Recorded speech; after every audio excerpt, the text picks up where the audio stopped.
What is going on, everybody? It's the Digital World Podcast.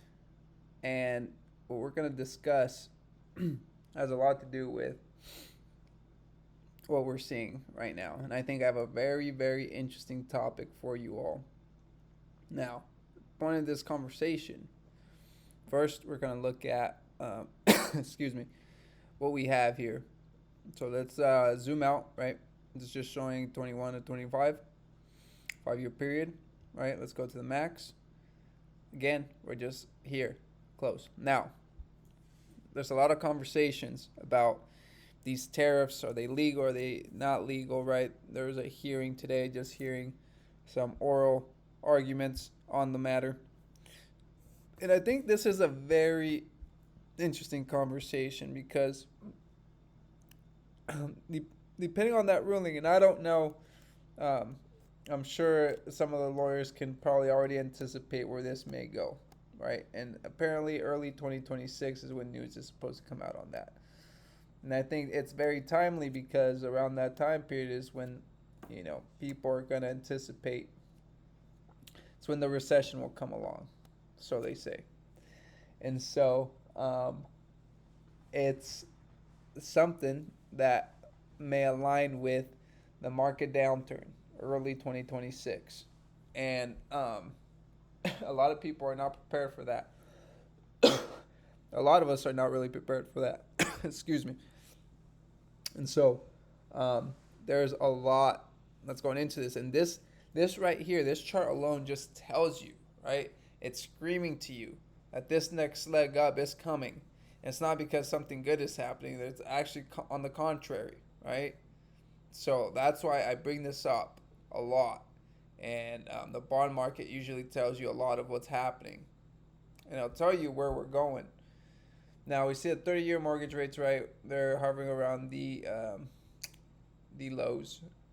And we're here at 6.22. So, like I said, I don't anticipate this going very low. I think the downside to this is capped. And I think we're more so in a higher interest rate environment going into the future. Now, let me show you this because I think this is the meat of the meal. It says the median age of a first-time home buyer in the U.S. has surged to a record 40 years old. This is up from a median age of 33 years old in only just 4 years ago and 29 in 1981. So we've gone almost double in the span of 4 years of the median age homeowner than what we did in the last 40 years. Think about that for a second. Where last year, the first-time home buyers made up just 21% of purchases, the lowest on record.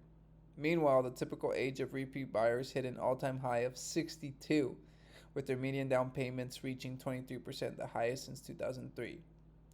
Record home prices and high mortgage rates have created the worst buying conditions on record, locking younger Americans out of home ownership.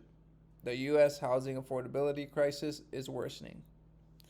So, that's where we're at. And I think a lot of people don't understand where we're at in the stream of time, right? Where we are in the cycle.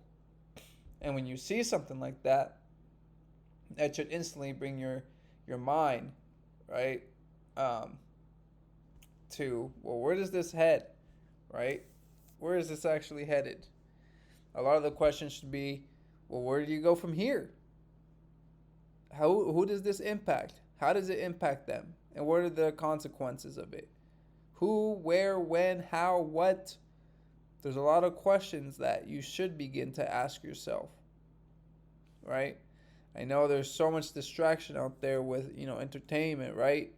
That it's the least of your worries. You're just living in the now, right? Not worried about what's actually going on, right?